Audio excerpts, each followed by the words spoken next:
Hello and welcome to Spinster's Library. I'm Claudia and we need to talk about my TBR. I recently had a little count of the books on my TBR. For those of you who are not aware, the TBR is indeed the pile of books in the background of my videos, and it has grown to 62 books.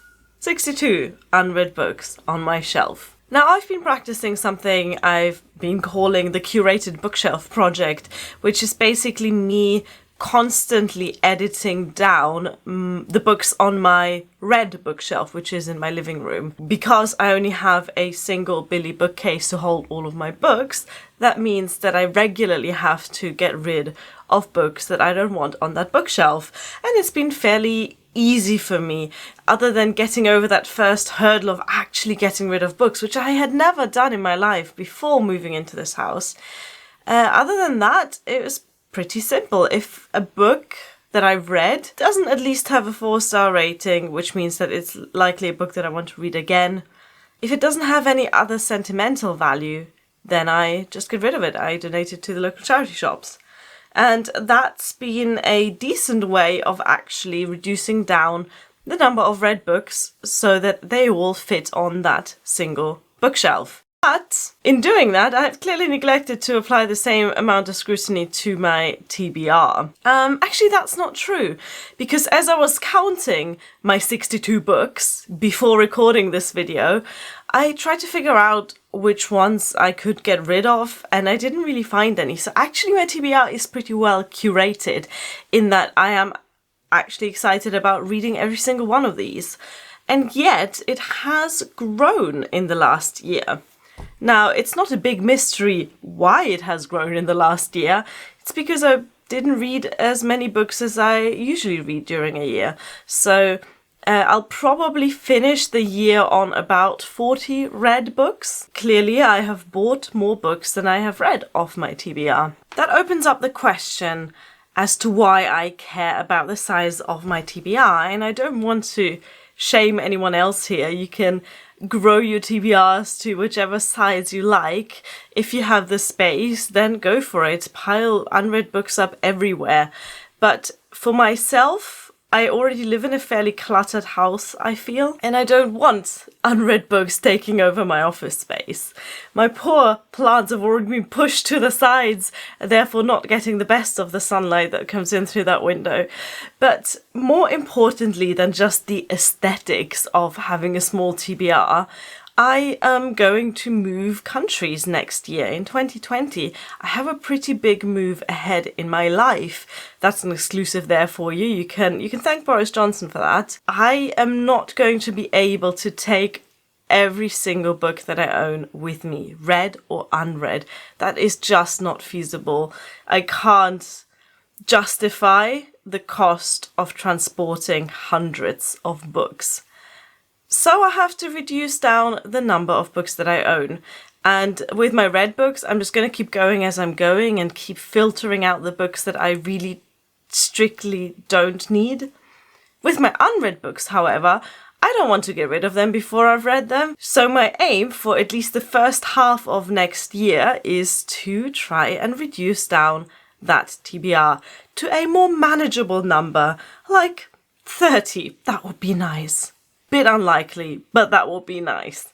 How am I going to do this? Well, really, there's only two things you can do that don't include unhauling unread books, which I've just said I'm not willing to do. I can read more books, and/or I can buy fewer books, and of course, I'm going to do both. So I've already spoken in a previous video a bit about how I would like to increase the number of books read. And please don't comment saying, well, you shouldn't stress about the number of books you read. Reading should be for fun, not for hitting a number. I think my own motivations for reading are my own. And if I can just reassure you that setting goals does not indeed cause me any stress, maybe that helps. So I am planning to read more books next year than I did this year. And I'm going to do a separate video about that as well. But secondly, I am going to buy fewer books than I did this year. So I wish I had kept better records of how many books I bought in 2019.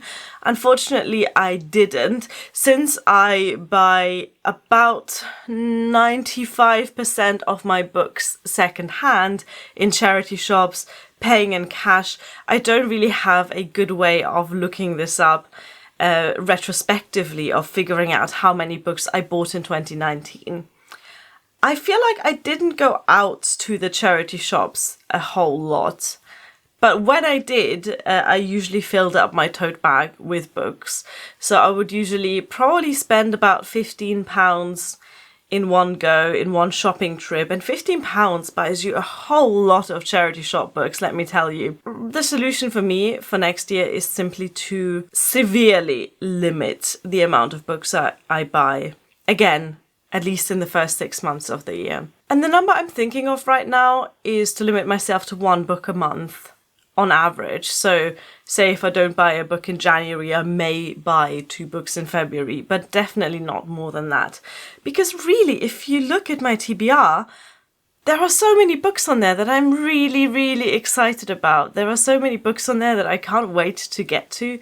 There are so many books on there for all of my different reading moods, and I am very much a mood reader, although I've been enjoying readathons a lot more since I joined BookTube. If I want to read a classic, I'll find a classic. If I want to read a contemporary book, there'll be a contemporary book. If I want to read something from a familiar author, there's plenty of that. If I want to read something from a new author, there's plenty of that as well. I've got poetry, non-fiction, book series, standalones, different genres. Really, I have a whole bookshop right there. So I don't feel like I need to buy many new books. Now, I will reserve the right to buy myself the odd book here and there because it's fun, and why should I deny myself fun things? But I'm really hoping that by consciously limiting my book buying, and again, this is not a financial choice, even buying tons and tons of books in charity shops doesn't actually cost that much money. I'd be surprised if I spend more than £100 on books in 2019. So this is not a financial consideration, but just to make the move easier next year, when I have to pack up my TBR and move it across Europe to Germany, I want to be able to fit that TBR into a single box. Let's see if that's achievable. Let me know if you have any TBR considerations, any plans for your TBR. Have you looked at your TBR for a while? You might want to do a count if you're not quite sure, because genuinely I did not expect there to be over 60 books on that shelf. I looked at it and I thought it's a manageable 37. It's not 37, it's almost twice that. As we get to the end of the year, I think it's a time for me personally to reflect on what's been going on and for me to plan ahead for next year. And I know that some people don't think like that, and that people think that making plans and resolutions and goals at the end of a year is super artificial. No one ever sticks to it anyway. But it helps me. And it might help you as well. Let me know. Thank you for watching. Bye.